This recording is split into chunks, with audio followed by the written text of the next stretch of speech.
Hello, friends, and welcome back to Talking Trees Live. I am your host, Katie Dubow, and I'm so excited to be here on this gorgeous fall day to talk about what else? Fall tree care and all of the tips for you on preparing your trees for fall. But I'm not going to give them to you. They are from our expert arborist guest of the day. So let me bring in Brian Sieber out of Cincinnati, Ohio. Hi, everybody. How are you? I'm doing wonderful. It's absolutely gorgeous out here today. Is it there too? Oh, it's amazing. 76 degrees, sunny, perfect day to be outside. Oh, well, and here we have you locked indoors. So I want everyone to know if you're watching this live, you can ask your questions, or if you're watching it later, that's okay too, because you're taking advantage of this gorgeous fall day.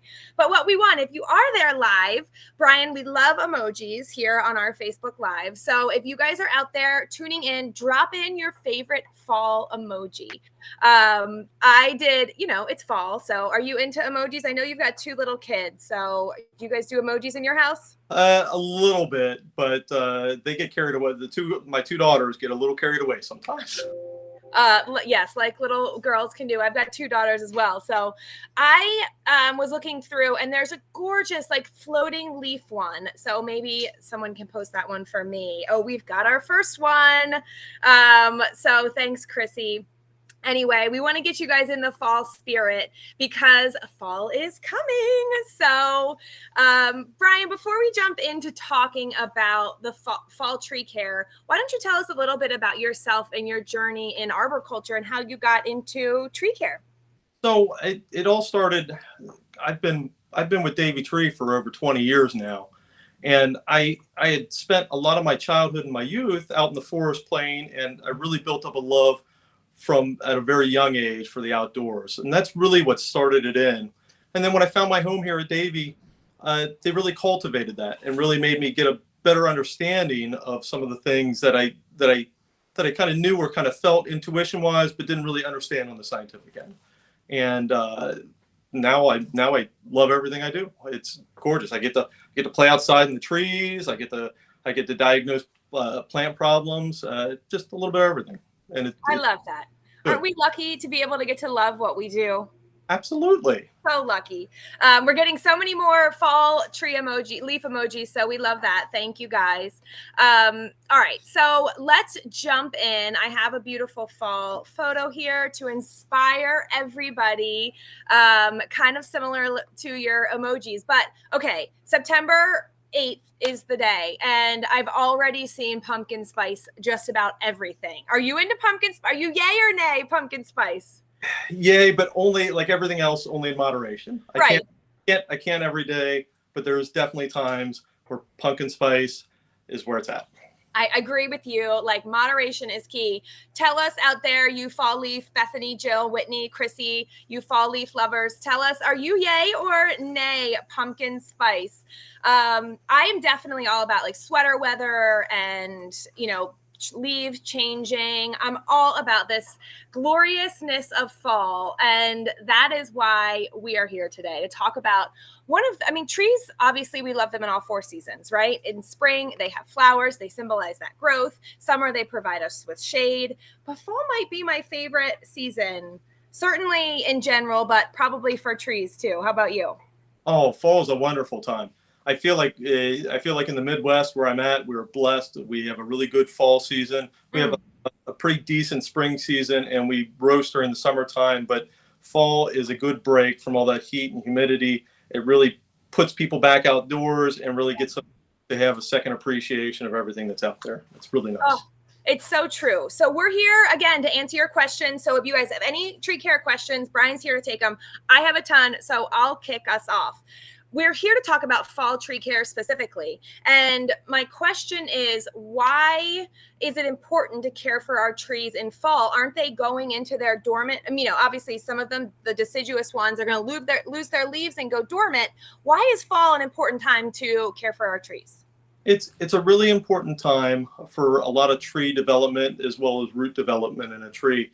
It's a good time to prepare trees for things that might happen in the upcoming winter season.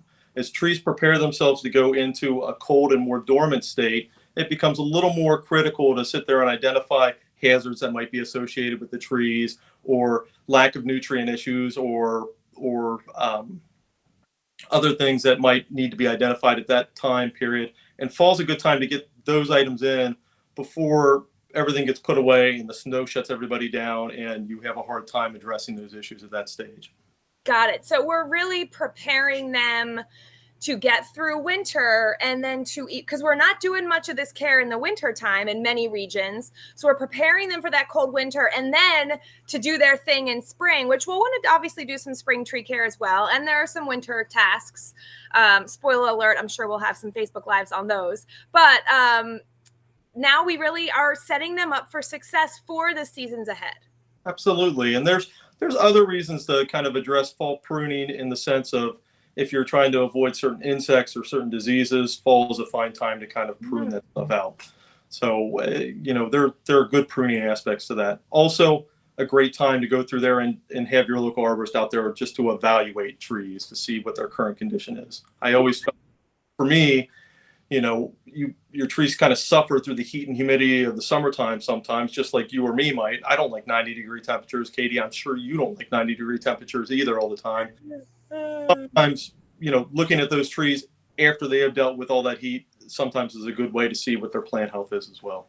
So I love that point that Brian just made, is that you need to look at your arborist like a plant health care specialist, like a doctor. So it's not just a one visit. You want to have them out over multiple seasons, because they'll spot things that you probably won't. So I love that point. Deb McCloskey, absolutely, you can ask a question. Go ahead and type it in. I'm going to go ahead and ask our first, because we're here to talk about 4 steps. The first couple of things that you can do are right now after Labor Day. Now, all of this is obviously regional, right, Brian? And so we're talking really about people whose trees will go dormant. If you're down in Southern Florida, this timeline might not be as appropriate for you. But let's talk about the things that people should be doing right now, post Labor Day, maybe up until the end of the month, or what are some of those things? You already mentioned inspecting for pests and diseases. So, the first thing I would do after Labor Day is to, consult a local arborist, bring them out on site, have them go through and do a thorough evaluation of all the trees and shrubs.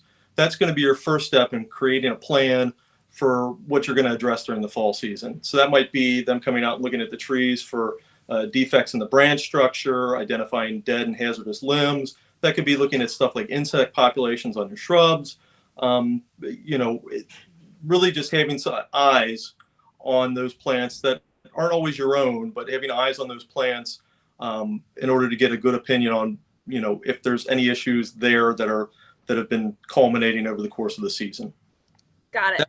That would be one of the first things I would do.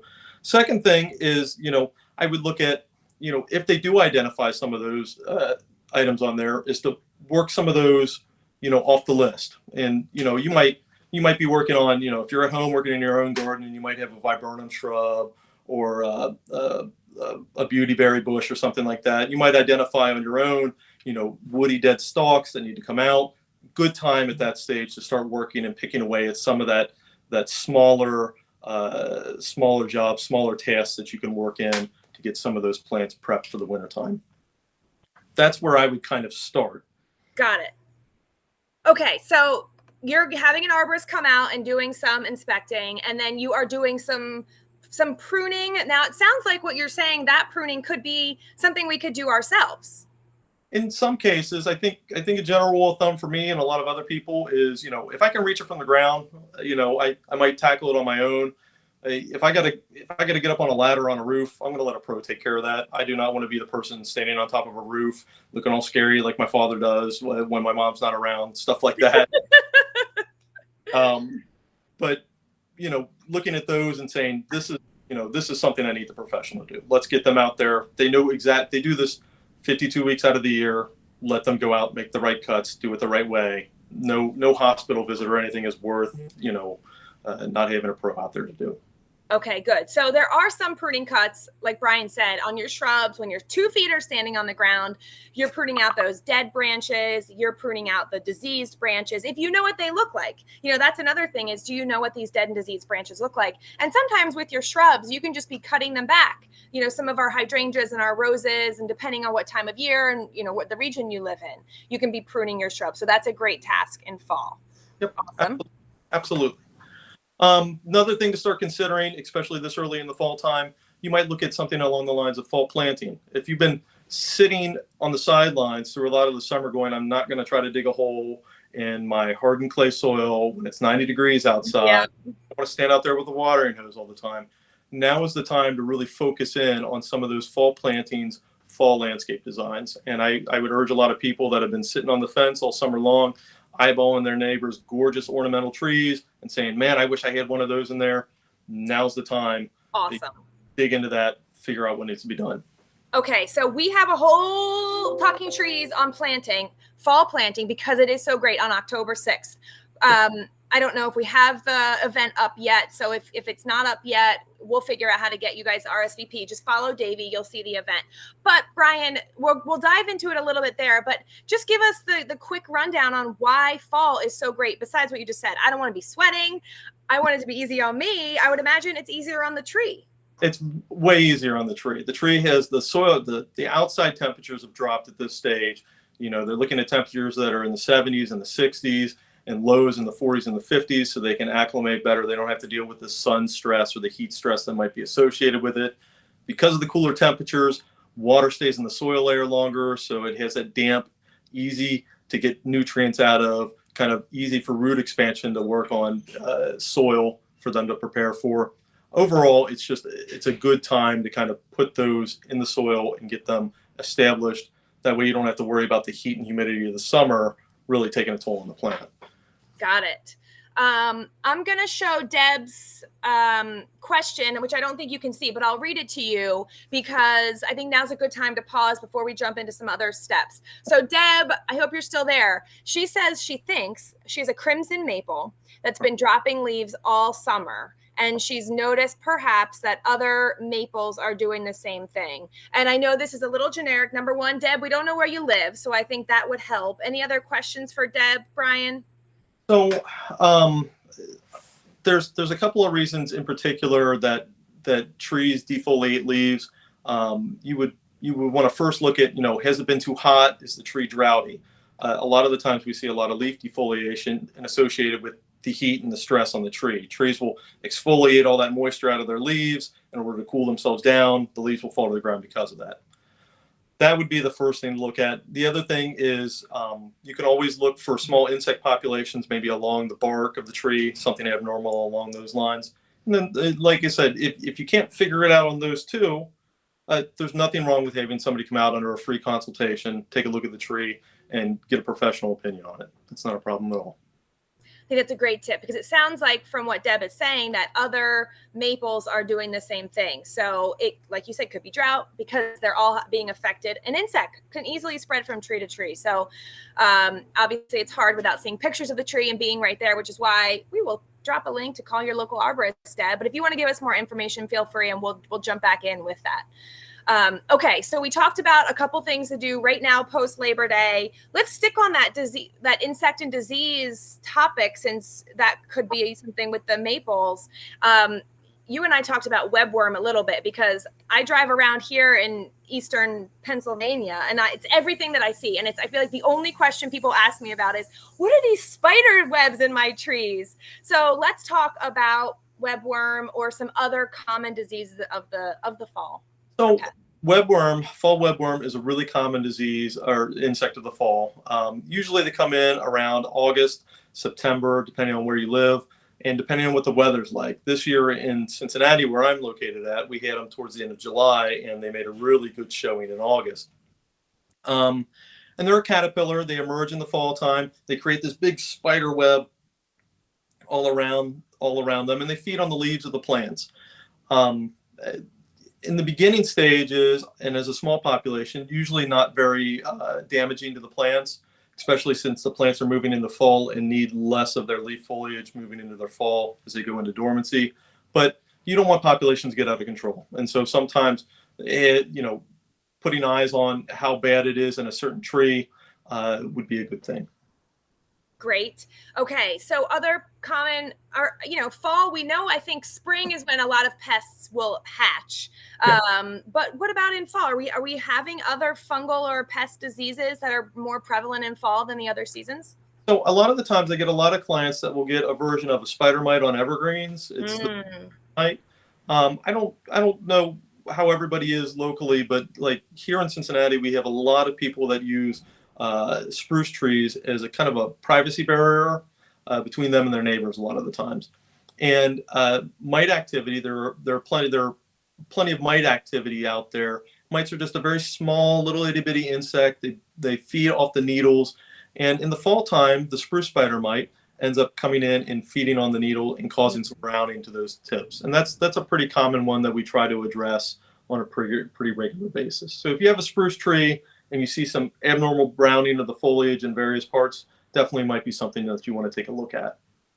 That's great. So now is the time. If it's not something that you feel like you need an arborist to come out to your property, you go around and you walk around and inspect your trees. It's important for you to know what your backyard looks like. And then if you do spot something, browning of the tips, or, like Deb, you were saying, leaves that were dropping more prematurely or changing color prematurely, that's when call an arborist, call Davey.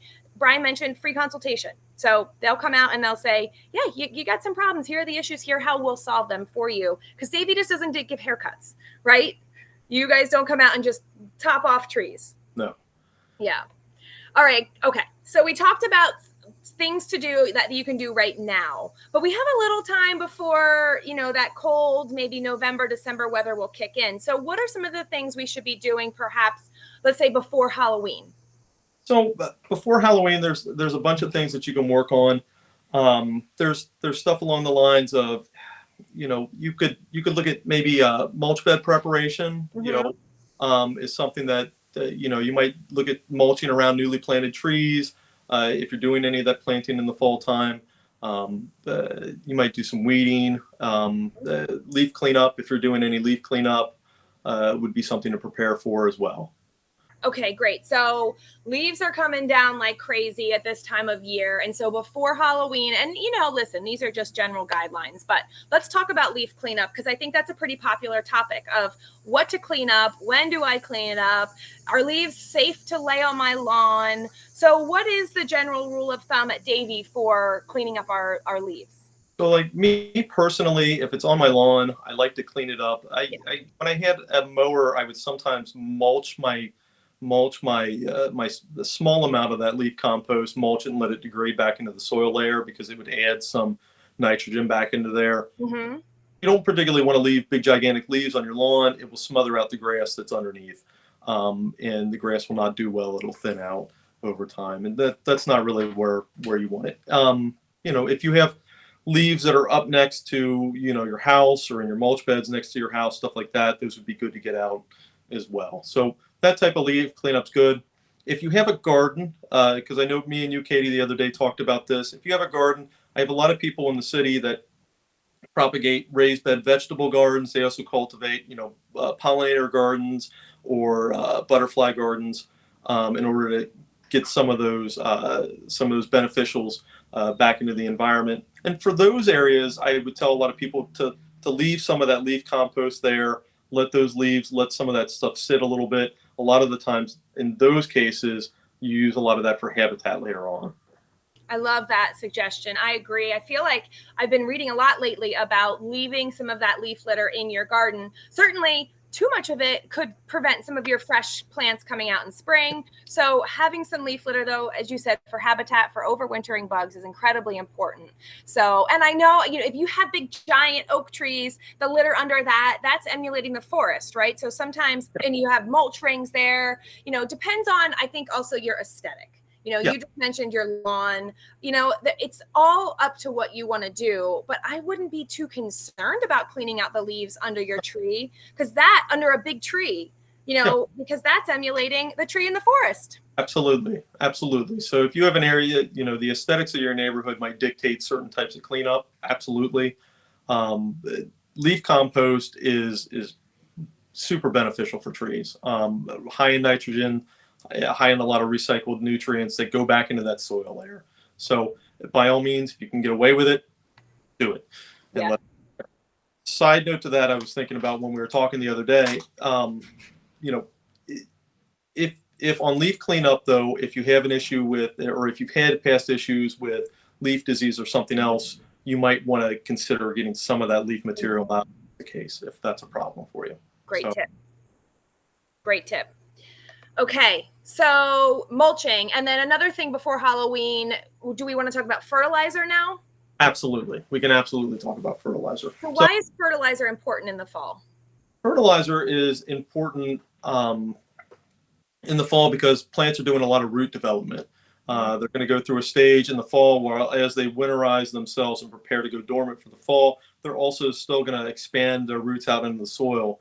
And fertilization puts in a lot of fine root hairs onto those main root ends. Plus, you got to figure all those plants, everything else, have been suffering through the heat, through the drought, everything else. They're going to need the extra boost of energy. They're going to need that energy going into the winter time so that they maintain their good health all the way throughout the winter.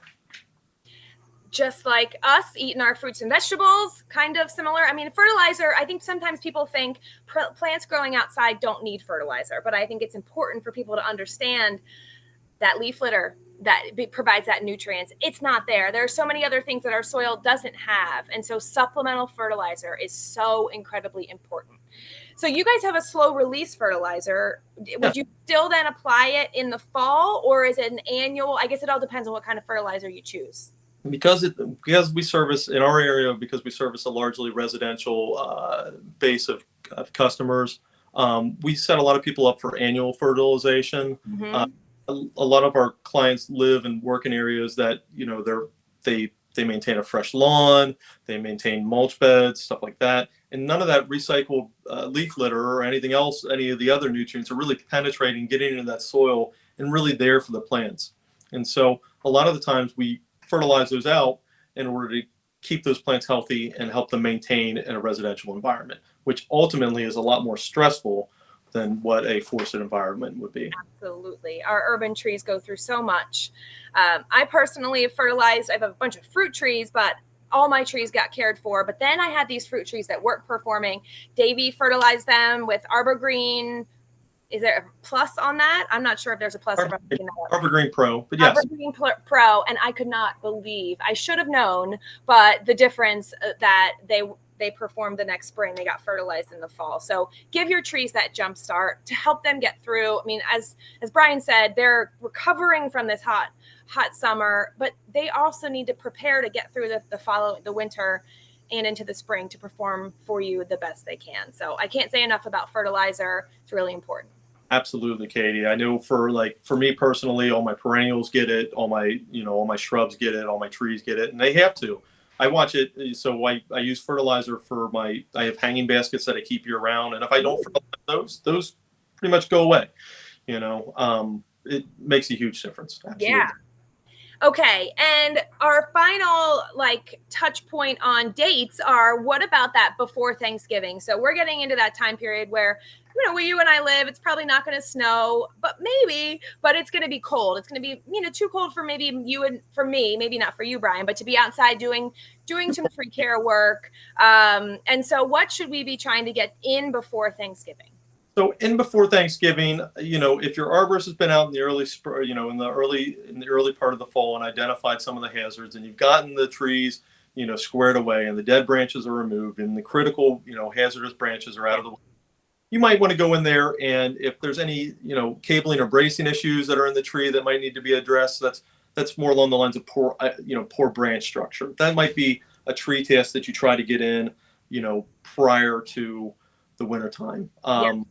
A lot of people I know worry about snow and ice weight on branches and how that affects them. So at some point in time, if you haven't looked into it, that would be a good thing to look into. That's more of a mechanical end of tree work, but super beneficial as far as that goes. And that is something a professional should do. How many trees, you've probably seen more than me, but have these ties, it's you're tying one branch onto the trunk of the tree, and it's these very amateur jobs that you think, I think that's doing more harm to the tree than good. So this is a pro thing that you want to call in the pros to enforce the strength of your tree. Absolutely. A lot of the times, just like you said, Katie, a lot of the times we see a lot of homeowners that try to attempt this task on their own, and it just doesn't work out the way you think it would work out. You'll have, wire cable that's only meant to hold 50 pounds trying to hold up, these 1,000-pound limbs. You'll have, cables that are wrapped all the way around the trunk, or chains wrapped around the trunk that girdle the trunk, and eventually both sections die. It's just let the professionals do it. Yeah. Another good thing I was thinking of going into the wintertime, watering. Definitely winter's a good time, as far as tree health. You've done your fertilization, you've done your insect inspections, you've done your pruning, prepare some of those evergreens and some of those other plants. Make sure you saturate out that soil, let them get a little bit of water in before they get into the cold drowsiness that sometimes in wintertime. Interesting. So is that all dependent on if we had a wet fall? Or could we always supplement our trees with some water? Trees love water a lot of the times, but you got to make sure that you have the right amount. There's a bunch of different tests you could do to figure out if you have the right amount of water in the soil. I always found the easiest one was to go on Amazon, buy yourself a $10 moisture meter, stick it in the ground. It'll tell you if the soil has enough moisture in it. All right. That's the easiest, cheapest, most effective way to do it.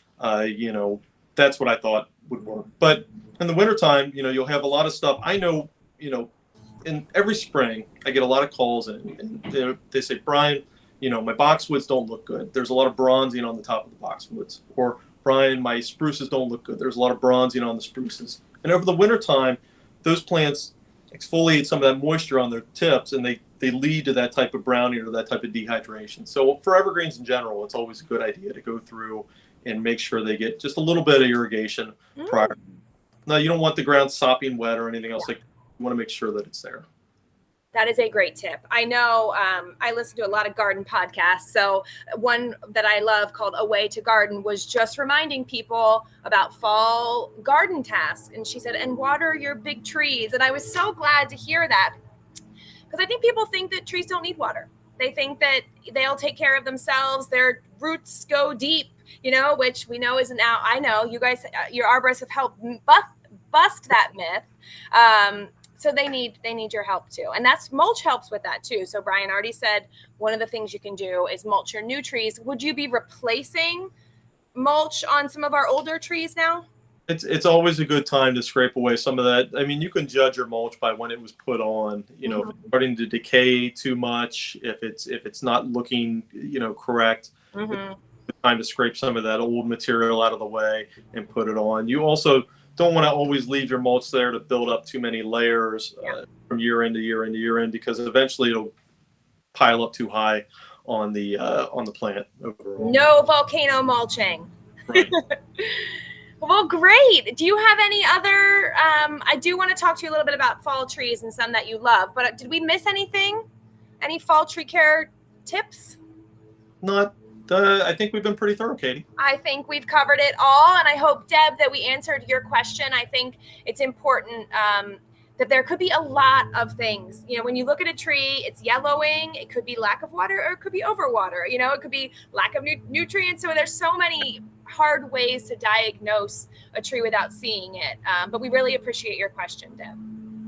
All right, well, let's talk. We're here to talk about fall trees. It's the best season for trees. My favorite, certainly, I think, would have to be a sugar maple. Right? I mean, the beauty of that color. I never tapped a sugar maple, but maybe one day I could. What is your favorite fall tree? Sugar maples are wonderful trees. They get that nice dark red with the orange leaves. Absolutely gorgeous. My favorite has always been the Tupelo tree. Around here, I call them a black gum or a sour gum. And they have a really dark red, almost purple leaflet in the fall time. Just a different color than what's normal.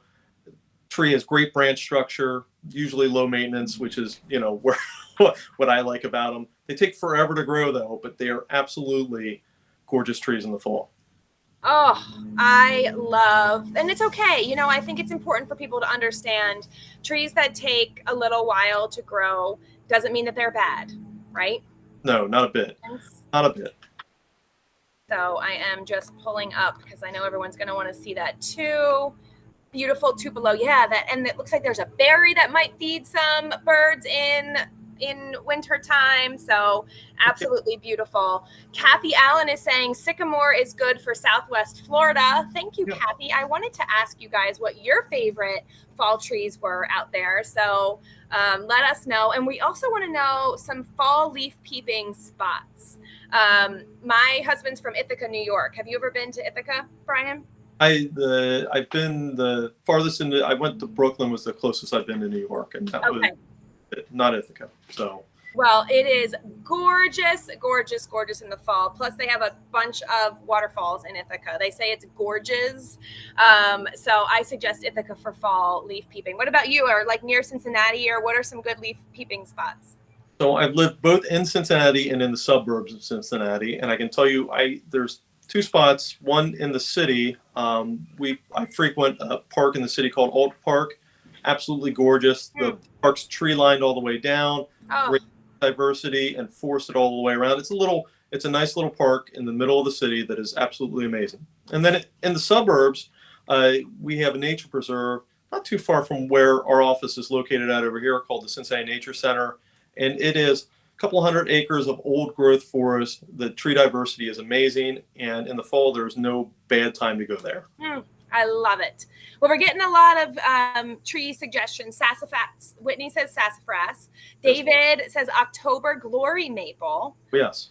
Courtney says dogwood trees. So we've got some great suggestions. Thank you, you guys. I am excited. I'm looking at my trees aren't quite ready yet. You know, here in Pennsylvania, probably same for you in Cincinnati. They're still green.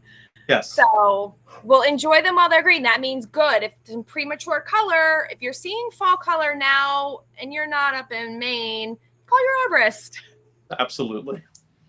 Yeah, it's probably maybe a sign. Maybe it's just drought. You can water your tree, but who knows? But the most important thing is to get it taken care of. Yeah. So Brian, this has been so great. Thank you guys all for sharing and asking questions. Brian, thank you for hanging out with us and giving us some great info. It was a lot of fun. Thank you, Katie, for having me. I appreciate being on. So we'll say goodbye to Brian for now, and give his office or your local Davey office a call if you need any tree care help. Thanks, Brian. Thank you, Katie. Thank you, everybody. Have a good day. Bye-bye. But I'm not done with you quite yet, because I wanted to remind you we've got more Talking Trees coming up on September 29th. RJ Laverne is back for another read aloud. He'll be doing that here on Facebook. So we'll have an event listing. You can respond. That'll be wonderful. He'll be reading a book. So fun. And if you can't tune in live, you can have your kiddos tune in later for a bedtime story. RJ Laverne has that covered. And then I'll be back on October 6th with our Talking Trees Live with our arborist guest, Dan Sharp. As we mentioned, we'll be talking about planting trees. Fall is for planting, the best time to do that, how to do it, all of the proper techniques to set your tree up for a long life of success. That'll be at 2:15 p.m. on October 6th. So, but if in the meantime you want more info, you know Davey has a podcast, Talking Trees. They have a blog. You can sign up for their email newsletter. And of course, if you're interested in having an arborist come out to your property, you can click the link right there. So thank you guys so much. Thanks to Brian. That was a really wonderful chat today. Happy fall, everybody. Bye-bye.